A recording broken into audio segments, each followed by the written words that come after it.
Hello दोस्तों, मैं पुलकित कुमार खरे हमारे YouTube चैनल MGC एकेडमी में आप सभी का स्वागत करता हूं। दोस्तों, पिछले वाले वीडियो में हम लोगों ने व्यंजन संधि का प्रारंभ किया था, जिसमें हमने व्यंजन संधि के लगभग 4 नियम कंप्लीट किए थे।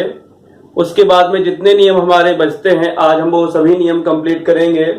उसके बाद में अगले वीडियो में हम लोग विसर्ग संधि के बारे में पढ़ेंगे। तो अगला जो हमारा नियम हो जाएगा, नियम नंबर 5, वो आप लोग देखिए। यदि आपने पिछला वीडियो नहीं देखा है हमारा, तो आप लोग वो वाला वीडियो जरूर देखें, और उसके पहले जो स्वर संधि के हम लोगों ने वीडियो डाले थे वो भी आप लोग जरूर देखें। तो आपकी जो संधियां हैं वो पूरी तरीके से क्लियर हो जाएंगी। तो नियम नंबर 5 आप लोग देख लीजिए। सबसे पहले मैं इसकी भाषा आप लोगों को पढ़ के बता देता हूं, उसके बाद में हम लोग एक सूत्र रूप में उसको लिखेंगे और उसके बाद में उसको उदाहरण भी देखेंगे। तो 5वां नियम हमारा कहता है, ये है हमारा माँ से संबंधित नियम। जो माँ वर्ण होता है उससे संबंधित ये हमारा नियम है। तो थोड़ा सा आप इसकी भाषा ध्यान से सुनिएगा कि क्या है इसकी। तो इसमें हो जाएगा, माँ के बाद क से माँ तक कोई भी स्पर्श व्यंजन आने पर माँ का परिवर्तन उसी वर्ग के अनुस्वार में हो जाता है। ठीक है ना। एक बार और आप लोग ध्यान से सुनिए। माँ के बाद में क से माँ तक कोई भी स्पर्श व्यंजन आने पर माँ का परिवर्तन उसी वर्ग के अनुस्वार में हो जाता है। अब अभी भी अगर आपको समझ में नहीं आया तो देखिए, आप इसको फॉर्मूले रूप में समझ लीजिए तो आपको समझ में आ जाएगा। सबसे पहले बात क्या कही उन्होंने? सबसे पहले उन्होंने बोला है माँ वर्ण, यानी कि जिन वर्णों का मेल हमारा हो रहा है उसमें मिलने वाला पहला वर्ण होगा माँ, और माँ के बाद में कोई भी स्पर्श व्यंजन आ जाए। स्पर्श व्यंजनों की जो हमारी कुल संख्या होती है वो 25 होती है, का से लेके माँ तक। तो का से लेके माँ तक कोई भी स्पर्श व्यंजन हमारा आ सकता है, तो हम यहां पर लिख देते हैं स्पर्श व्यंजन। कोई भी स्पर्श व्यंजन आ जाए तो क्या हो जाएगा, माँ का परिवर्तन उसी स्पर्श व्यंजन के पंचमाक्षर में हो जाएगा। यानी कि जिस वर्ग का स्पर्श व्यंजन आएगा उसी वर्ग के 5वें अक्षर में माँ का परिवर्तन हो जाएगा। यानी कि का वर्ग होगा तो का अंत में जैसे मान लीजिए कि बाद में यदि का वर्ग का वर्ण आया, का वर्ग का कोई भी स्पर्श व्यंजन आया, तो माँ का परिवर्तन काय में हो जाएगा, माँ का परिवर्तन हो जाएगा अंगा में। इसी तरीके से अगर मान लीजिए चा वर्ग का कोई वर्ण आया तो माँ का परिवर्तन काय में हो जाएगा, यहां में हो जाएगा। यानी कि जो भी हमारा स्पर्श व्यंजन आएगा उसी के पंचमाक्षर में माँ का परिवर्तन हो जाएगा। तो हम यहां पर लिख देंगे माँ का पंचमाक्षर में परिवर्तन। अब इसके हम लोग उदाहरण देखेंगे कि किस तरीके से इसको उदाहरण बनेंगे। देखिए आप लोग, जैसे हमने लिखा सम धन कल्प, सम धन कल्प। अब हमें इसको बनाना है तो यहां पर है मां वर्ण, मां के बाद में का आ गया, का स्पर्श व्यंजन है हमारा, तो मां का परिवर्तन जो होगा इस का वर्ग के 5वें अक्षर में हो जाएगा। तो का वर्ग का 5वां अक्षर क्या होता है हमारा, अंगा होता है। का अंगा। अब एक बात और आप लोगों को पता होना चाहिए, प्रत्येक वर्ग का जो 5वां अक्षर होता है वो उस वर्ग के लिए अनुस्वार की तरह काम करता है। यानी कि हम यहाँ पर पंचमाक्षर भी लगा सकते हैं और उस पंचमाक्षर के स्थान पे हम लोग अनुस्वार का भी प्रयोग कर सकते हैं। यानी कि हम शब्द को 2 तरीके से लिख सकते हैं। कैसे? देखिए यहाँ पे, एक तो हम इसको यहां इस तरीके से लिख सकते हैं 5वां अक्षर लगा के संकल्प, एक तो हम संकल्प को इस तरीके से लिख देंगे। अगर हमें 5वां अक्षर यहाँ पे नहीं लगाना है तो हम क्या करेंगे, यहां पर अनुस्वार लगा देंगे। तो संकल्प हमारा इस तरीके से हो जाएगा। यानी कि संकल्प को हम इस तरीके से भी लिख सकते हैं, संकल्प को हम इस तरीके से भी लिख सकते हैं। दोनों का एक ही मतलब है। आपको कोई भी परीक्षा में आ सकता है, इस तरीके से भी आ सकता है, इस तरीके से भी आ सकता है। कुछ और उदाहरण हम लोग देखते हैं। जैसे हमने लिखा सम धन जय। अब हम इसको बनाएंगे तो माँ आ गया और माँ के बाद में जा आ गया, तो जा जो है वो कौन से वर्ग का है? चा वर्ग का है। चा वर्ग वाला स्पर्श व्यंजन है, तो इसका हमें यहाँ पर पांचवा बाण लगाना पड़ेगा, यानी कि यहाँ हो जाएगा, यानी माँ का परिवर्तन जो है वो यहाँ में हो जाएगा। तो हम एक तो इस तरीके से लिख सकते हैं संजय, एक तो इस तरीके से संजय लिखा जा सकता है, या फिर हम यहाँ पर पंचमा अक्षर ना लगाएं और हम इसके ऊपर अनुस्वार लगा दें, तो उस तरीके से भी हम लोग लिख सकते हैं संजय को, इस तरीके से। दोनों का एक ही मतलब है, इसको भी संजय पढ़ेंगे और इसको भी संजय पढ़ेंगे। कुछ और उदाहरण हम लोग देखते हैं, जैसे हमने लिखा समधन तोष, समधन तोष लिखा, तो माँ के बाद में ता आ गया, तो जो ता वर्ग होता है, ता वर्ग का अंतिम वर्ण जो होता है वो होता है ना, यानी कि हम यहाँ पर ना भी लगा सकते हैं और अनुस्वार का प्रयोग भी कर सकते हैं। तो हम इसको दो तरीके से लिख सकते हैं, एक तो संतोष इस तरीके से लिखा जा सकता है, या फिर संतोष को हम इस तरीके से भी लिख सकते हैं। और भी उदाहरण देखते हैं हम लोग, जैसे हमने लिखा सम धन पूर्ण, तो पा वर्ग का जो अंतिम वर्ण होता है, यानी कि पंचमाक्षर जो होता है वो होता है माँ। तो या तो हम माँ की जगह माँ ही लिख सकते हैं, क्योंकि पा वर्ग का पंचमाक्षर तो माँ ही होता है, या फिर हम दूसरे तरीके से यहाँ पर अनुस्वार का प्रयोग करके भी हम इसको लिख सकते हैं। तो संपूर्ण हमारा इस तरीके से भी लिखा जा सकता है और संपूर्ण हमारा इस तरीके से भी लिखा जा सकता है। तो दो दो तरीके से हम यहाँ पर शब्दों को लिख सकते हैं। याद रखिए दोस्तों, प्रत्येक वर्ग का जो पांचवा अक्षर होता है वो उस वर्ग के अनुसार की तरह भी काम करता है। अब इसके बाद में अगला नियम देखते हैं। अगला नियम जो है हमारा वो भी माँ से संबंधित ही हमारा नियम है, और वो वाला नियम और इस वाले नियम से थोड़ा सा मेल रखता है, थोड़ा सा उसमें अंतर है, वो आप लोग थोड़ा सा समझिए क्या दोनों में अंतर है और क्या दोनों में समानताएं हैं। माँ संबंधी हमारा जो अगला नियम है उसमें माँ के बाद में या तो कोई आ जाए अंतस्थ व्यंजन,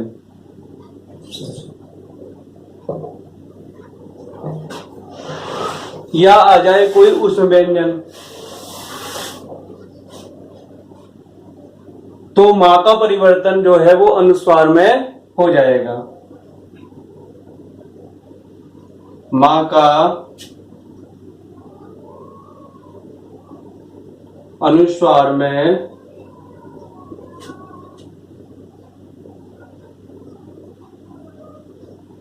परिवर्तन। अंतस्थ व्यंजनों की जो संख्या होती है वो हमारी 4 होती है। कौन कौन से होते हैं? या, रा, ला, वा।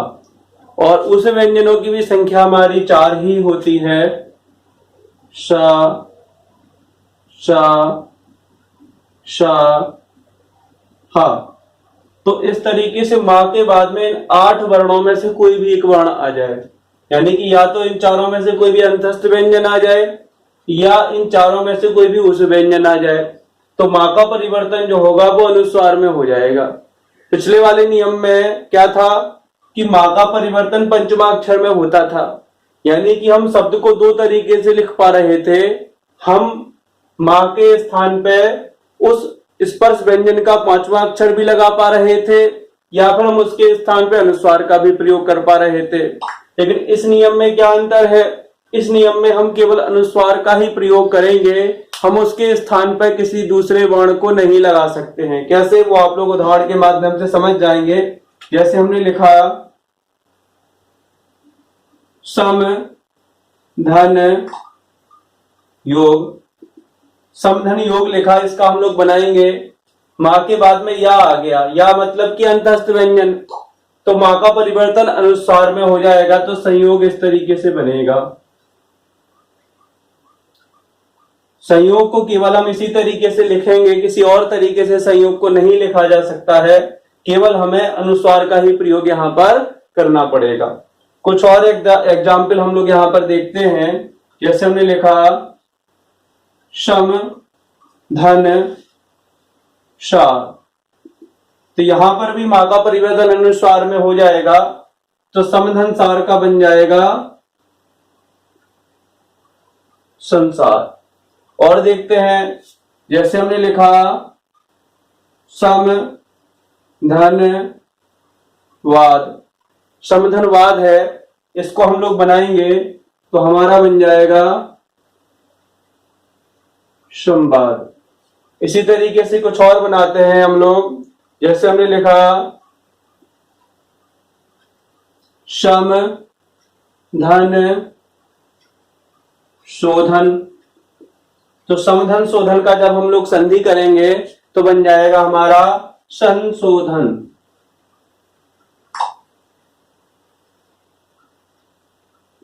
तो आप लोगों को समझ में आ गया होगा कि मां के बाद में या तो कोई भी अंतस्थ व्यंजन आ जाए या उष्ण व्यंजन आ जाए तो मां का परिवर्तन अनुस्वार में हो जाएगा। इसके बाद में नियम नंबर 7 जो है हमारा, वो भी हमारा मां संबंधी नियम ही है। उसमें आप लोग देखिए कि उस नियम में क्या है।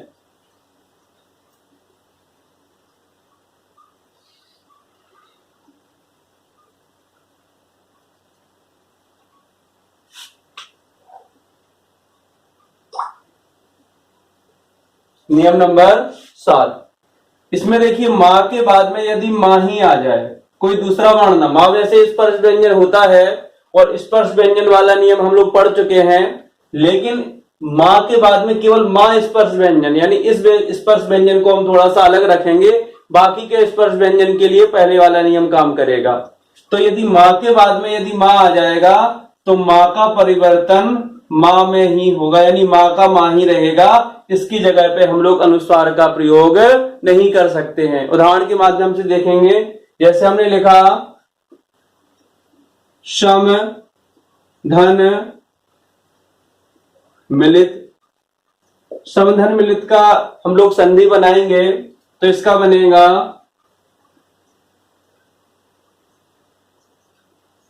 सम्मिलित। तो सम्मिलित को केवल हम इसी तरीके से लिखेंगे, हम यहां पर अनुस्वार का प्रयोग नहीं कर सकते।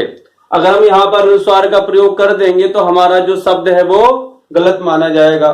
कुछ और उदाहरण हम लोग इसके देखते हैं। जैसे हमने लिखा सम धन मान, समधन मान को हम लोग जब बनाएंगे तो क्या बनेगा, सम्मान बनेगा, सम्मान। एक उदाहरण और देखते हैं। हमने लिखा सम धन मति, समधन मति को जब हम लोग बनाएंगे तो इसका बन जाएगा सम्मति।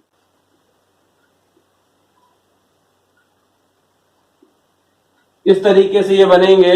तो आपको बस इतना याद रखना है कि मां के बाद में जब मां स्पर्श व्यंजन आएगा तो मां का मां ही रहेगा, उसके स्थान पे हम लोग अनुस्वार का प्रयोग नहीं कर सकते। तो मां संबंधी ये 3 हमारे महत्वपूर्ण नियम थे। उसके बाद में हम लोग अगला नियम देखते हैं, नियम नंबर 8।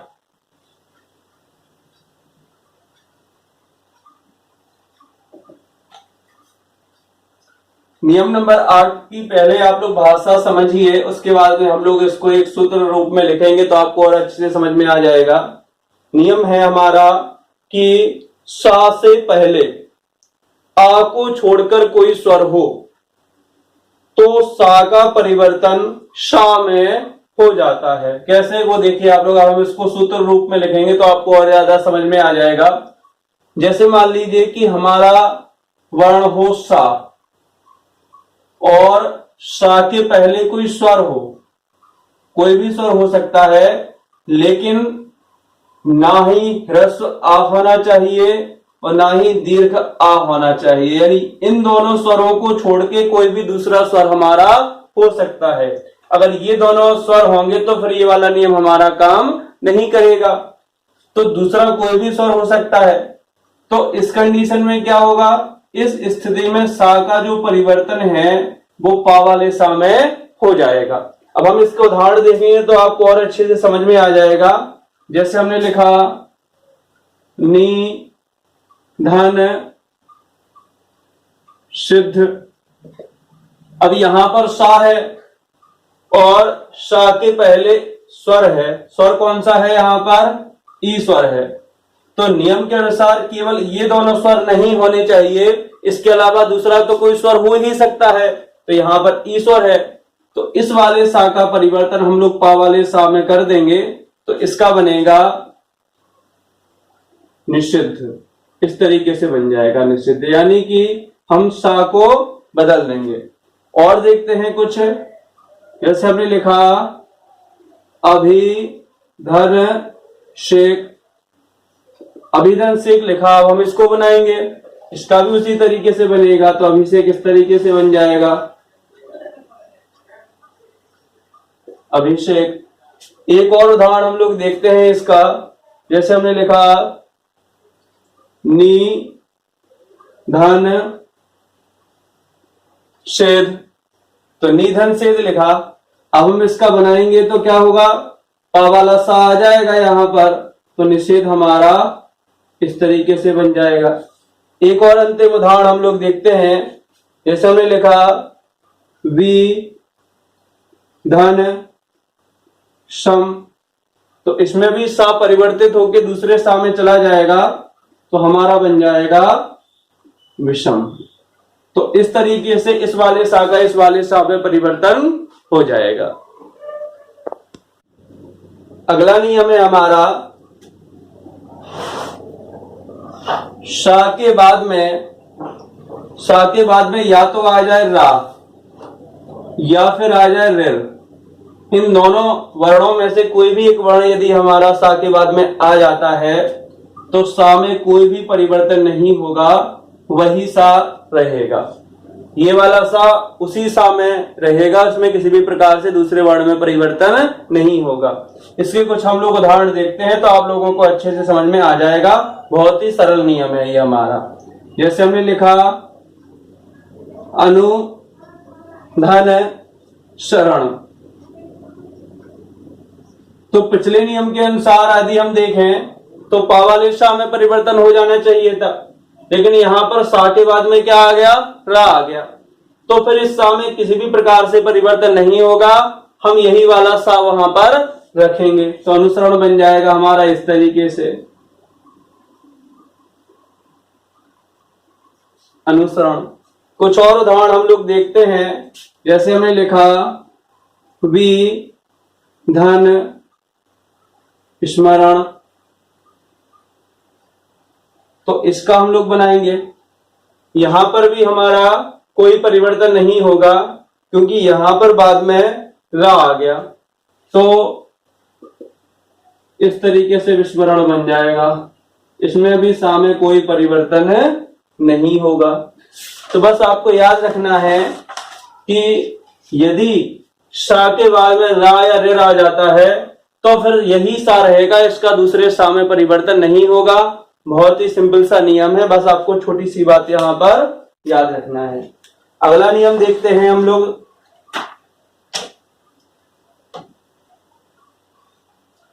अगला नियम है नियम नंबर 10। पहले आप लोग इसकी भाषा को समझिए, उसके बाद में हम लोग इसको सूत्र रूप में लिखेंगे और फिर इसके उदाहरण देखेंगे।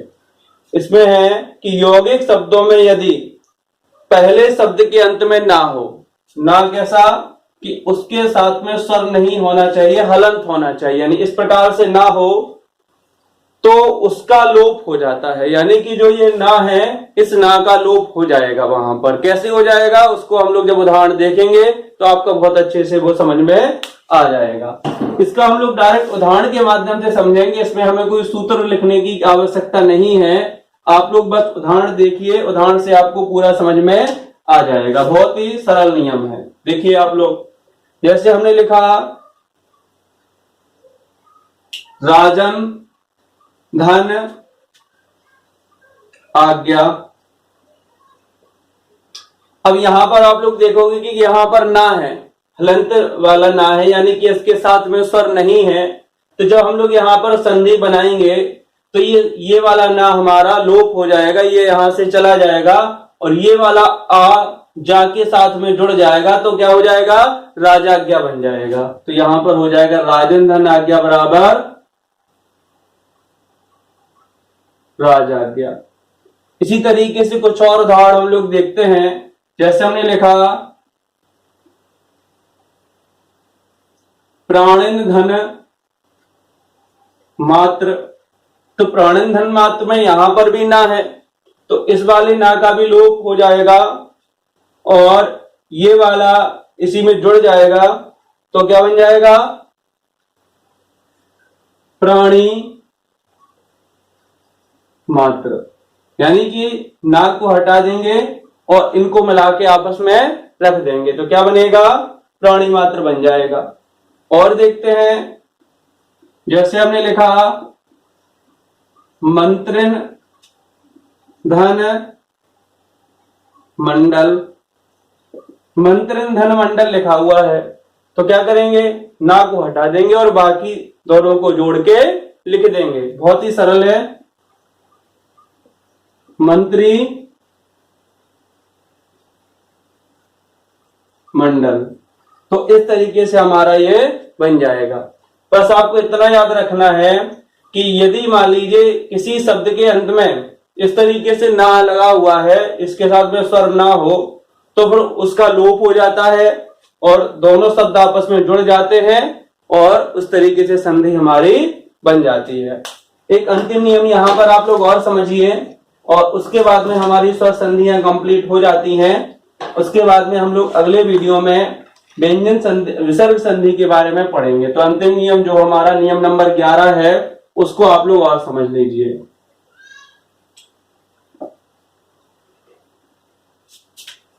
नियम नंबर 11 देखिए, महत्वपूर्ण नियम है, इससे परीक्षाओं में पूछे जाते हैं।